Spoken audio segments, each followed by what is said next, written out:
Hello, I welcome you all in this video tutorial based on 3 address code. So 3 address code is nothing but the one of the most widely used intermediate code representation format. Earlier we have already seen postfix notation and syntax tree. Please visit my last video where I have explained about the syntax tree. Now in this tutorial we will see about the 3 address code. So what is 3 address code? As the definition suggests, it is a statement which involves no more than 3 references, and these 3 references are divided in such a way that 2 will be used for the operands and 1 for the result. That means if you have any assignment operator present in the expression, to the right hand side of that assignment operator we have 2 operands, and left hand side we have 1 operand. That 1 operand will store the result, and right side operands will perform some operation based on the operator present.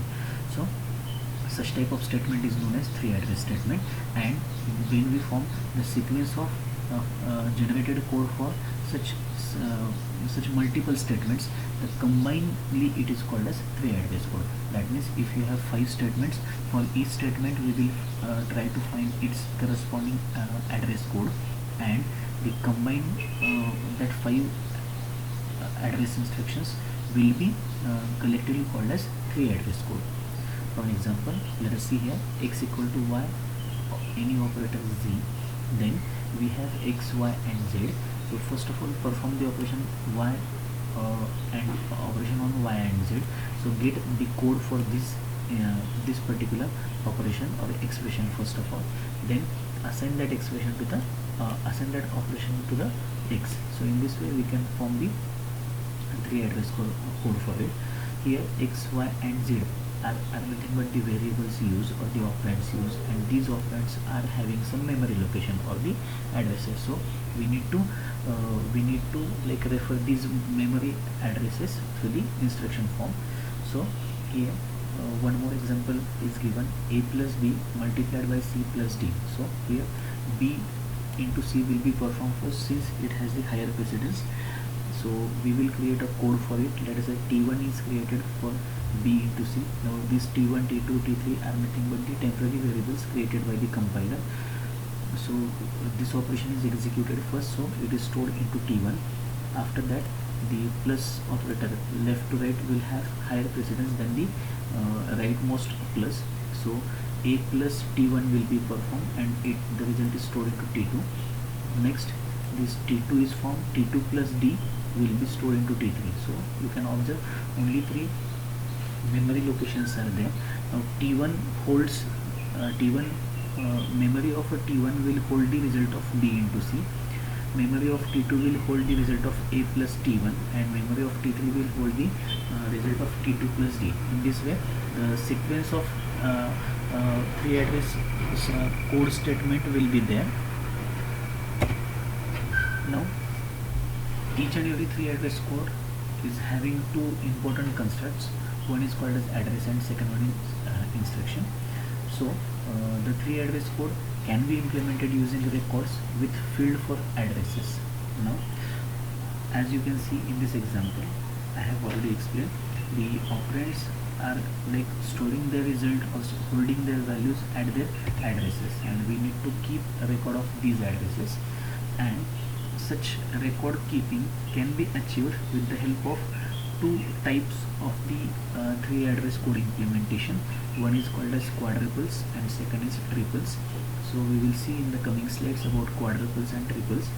So just for the introduction sake, I'm giving example that the 3 address code implemented using records with the field of addresses. That means some record keeping should be there where address will be the key factor. So the addresses contains what? Addresses contains a name, constant or compiler generated memory. So the address field that is holding the value can be for the name, constant or any compiler generated temporary variable. So you can observe here these are the what we can say constants, variables or identifiers, any way you can call them, and t1, t2 are nothing but the temporary variables, whereas name suggests the name of source program. So now name, if name is there and we need to keep track of the address of name, So for the simplicity and convenience, we have allowed source program names to appear as the address in 3 address code. So entire source program address can be used in the 3 address code for the reference purpose. Constant, we have already seen about the constant. So the compiler is having special way to deal with the constants and variables. And last one is the compiler generated temporary. So for optimization purpose, unique name or distinct name variable is created every time. It is called as temporary variables, and these temp variables can be combined together. Also, of this temporary variable, when registers are allocated to the variables, these temporary can be combined. Next, it is first of all understand some of the common 3 address instruction forms, and after understanding this, it will be easier for you to work on the examples based on TAC. So there are various common forms that are used in the 3 address instruction. First is the assignment. This is a very simple one. X equal to y, operator is z. So we have already seen where x, y and z are representing some addresses and OP represents the operation. Second is assignment of the form. It is assignment itself, but x equal to operator y. So this operator is nothing but unary operator, not like this binary operator. It is unary operator. So this unary operator can be unary minus or logical negation or some conversion operator. So we can have typecasting kind of operator over here. So this is the second type of assignment statement. Third is copy instruction. We write the copy instruction as x equal to y. So where x is assigned the value of y, all the contents of y are given to the x. Next is an unconditional jump, go to L. Now L is nothing but the level. So unconditional jump means there is no condition executed and directly we are the control is transferred to the level. So without executing any condition, we are simply jumping to the level. This can be called as forward jumping or backward jumping. Then the conditional jump of the form, if x go to L, then if x value is true, go to L. If x value is false, again go to L. So based on certain condition, we are jumping to the L. And here it is unconditional jump. Anyway, we will visit the L. Here, based on true condition or false condition, we will going to visit the L. And if true and false values are executed, we will be shifting the control very next to the next statement after that label L. Then conditional jump of type, if x relational operator y go to L. So we have seen such examples. Now relational operators can be like less than, greater than, or less than equal to, greater than equal to, or equal to kind of operators will be used in the expression, and based on that you will jump to the L. Now here, if x is true, then go to L. If x is false, visit next statement after the label L, and in that way we will create the 3 address code instruction for that. The last type is procedure calls. So the function calls can be also converted into the 3 address forms. How? Here the parameters or the arguments to the function are denoted with x, the procedure is denoted with p, n represents the number of parameters, and y represents the value written by the procedures. So in this way the function call can be represented by using 3 address instructions. Now to implement 3 address code, we have 3 major types. One is called as quadruple, second is triple, and third one is the indirect triple. So we will see one by one. Now for the quadruple, as the name suggests, quad means 4.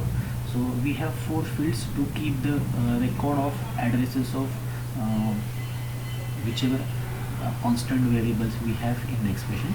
So which are those 4 fields? Very first field is called as OP. OP stands for operator.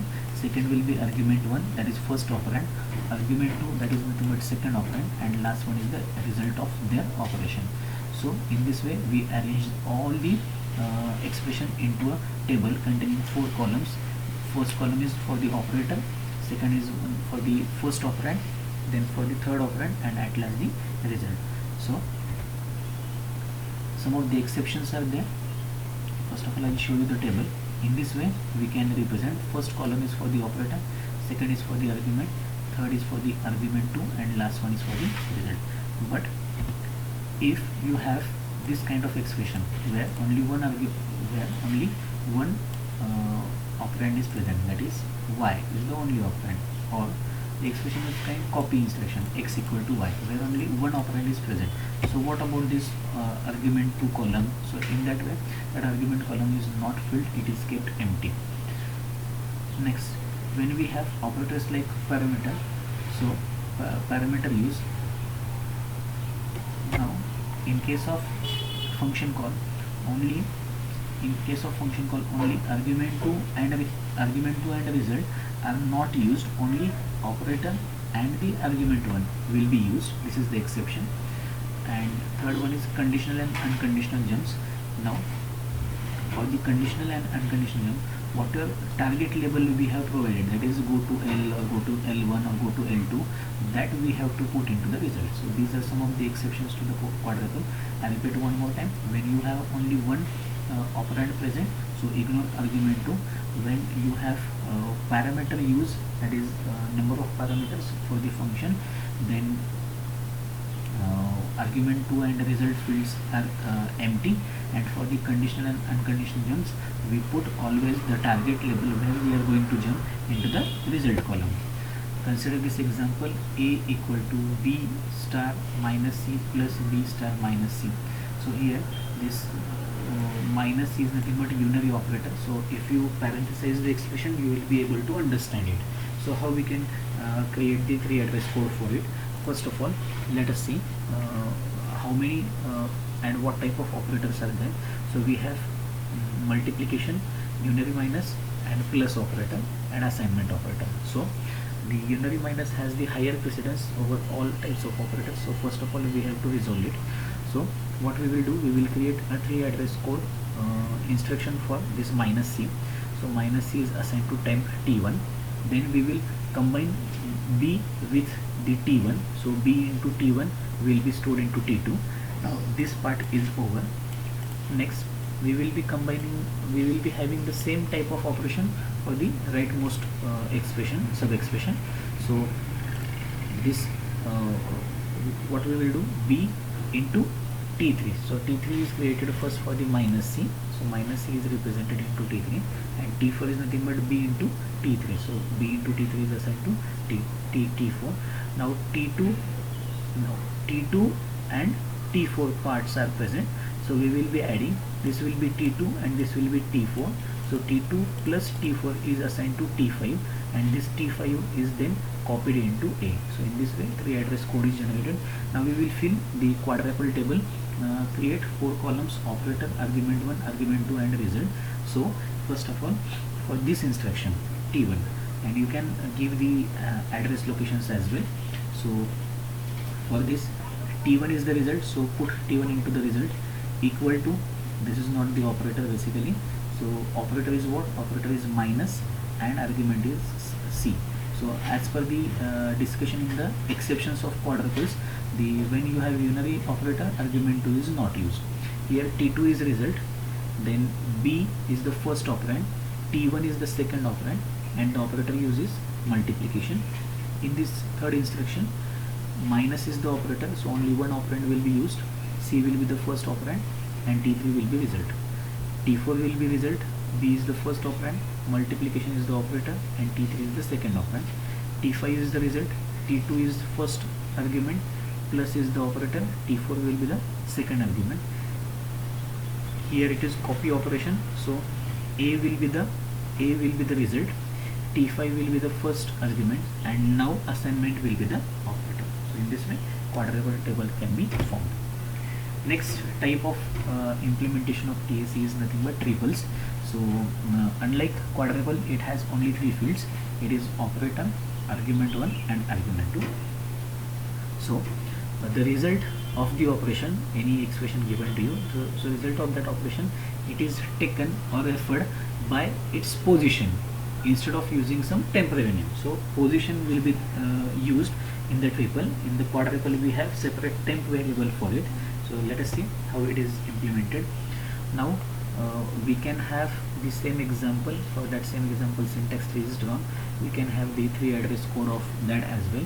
So what we will do, we will create three columns: operator, argument 1 and argument 2, give the address locations 0 to the last instruction.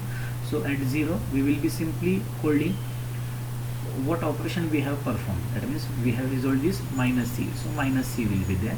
Then the second, it will be star b, and now minus c is already stored somewhere, so minus c is already stored at 0th address location, so use that 0th address location as the argument, so 0 will be presented here as the argument 2.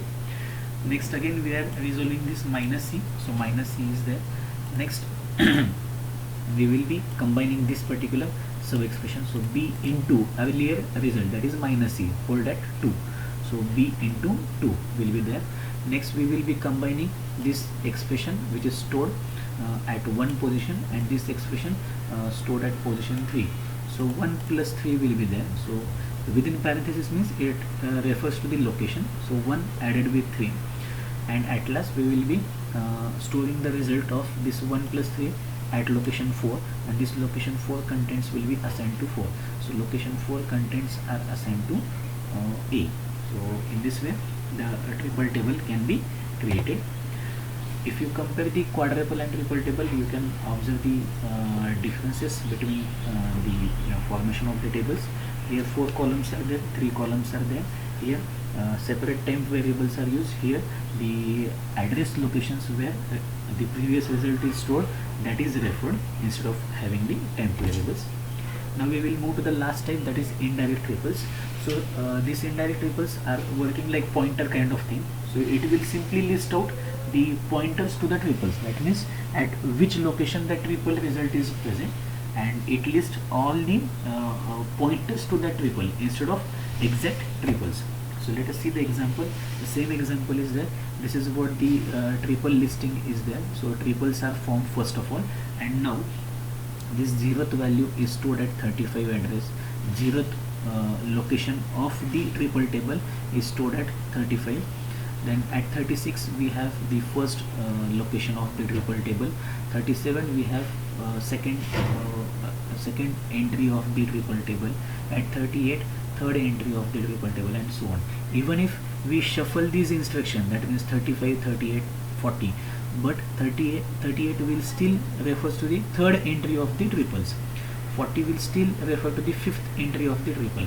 So in this way it will intact the entry number of the triple table into their instruction field. So in this way the indirect triple is formed. Now I will compare all three forms. This is quadruple, triple, and this is nothing but the indirect triple. So you can observe the similarity and differences between these three types. Next we will solve the examples based on 3 address code first of all. Then we will be having the examples based on quadruples, triples, and indirect triples.